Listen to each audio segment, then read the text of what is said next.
Hi అండి.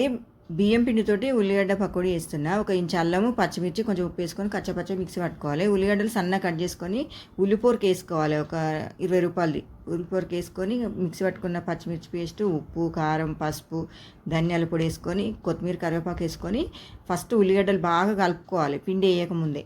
కలుపుకున్న తర్వాత మనకు పకోడీకి తగినంత బియ్యం పిండి వేసుకోవాలి. నేనైతే ఒక 200, 300 గ్రాములు బియ్యం పిండి వేసిన. బియ్యం పిండి వేసుకొని మళ్ళీ మంచిగా కలుపుకోవాలి. ఒక్క చుక్క కూడా వాటర్ వేయకుండా కలుపుకోవాలండి. అప్పుడే టేస్ట్ అనేది బాగుంటుంది. పిండి వేయ ముందుకు మసాలాలు పట్టేటట్టు ఉల్లిపాయ మొత్తం కలిపినాం అనుకో టేస్ట్ చాలా బాగా వస్తుంది. ఒకసారి అట్లా ట్రై చేయండి.